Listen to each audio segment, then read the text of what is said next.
She died 3 days after this phone call. A 73-year-old woman, a senator's wife, and the call that changed everything. Follow hidden evidence now, because this story will shock you. Margaret Chen owned one building in the bad part of town. She bought it in 1978 with $17 to her name. 47 years of charging cheap rent so single moms could afford it. Free English classes every Sunday. Fixing broken heaters at 2 in the morning. Then her neighborhood got rich. Victoria Ashford-Preston, senator's wife, billionaire developer. She wanted that building. The city council voted 6-1 to seize it. Victoria's company had donated to their campaigns. Margaret had 60 days to get out, but Margaret fought back. Community meetings, protests. Day 58, Margaret gets a phone call. Mrs. Chen, I work for Victoria's company, in accounting.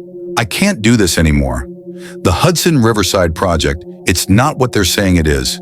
I have documents, real documents. Meet me tomorrow at noon, the coffee shop on 3rd Avenue. Margaret never made it. 6:47 a.m. the next morning. Massive stroke. Paramedics found her on the floor, surrounded by moving boxes, clutching a photograph from 1978, the day she got her keys.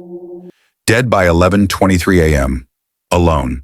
The woman who called her, Rebecca, transferred to Singapore, vanished, but one journalist kept digging. 3 months after Margaret's death, reporter Sarah Kim published her investigation, and what she found will make your blood boil. The Hudson Riverside project wasn't about luxury housing, it was about data centers. Victoria had a $400 million contract with a tech consortium. The apartments? Just window dressing to satisfy legal requirements. But here's where it gets dark. Victoria knew Margaret wouldn't sell. She counted on it. The eminent domain seizure was the plan from day one. That 60-day timeline, designed to be stressful, to exhaust her, to break her. Victoria weaponized the legal system. And one more thing.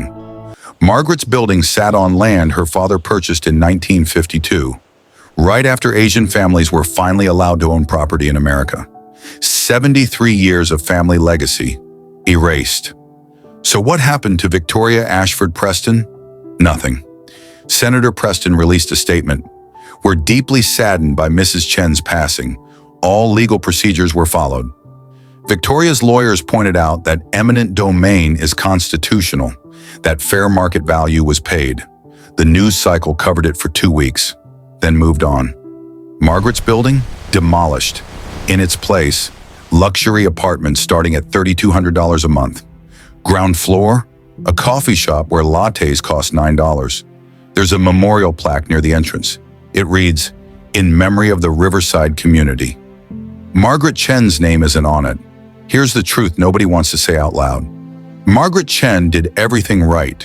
She came to America legally, built a business from nothing, helped her community for 47 years, paid her taxes, followed every single rule, and the system still crushed her.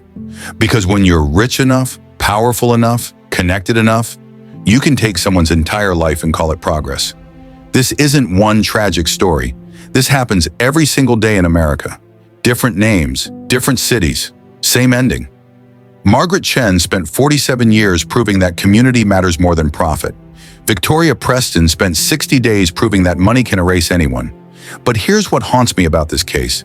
That phone call on day 58, Rebecca from accounting, she said she had documents, real documents about what the Hudson Riverside project was really for. What was Victoria actually hiding? We spent 3 months tracking her down.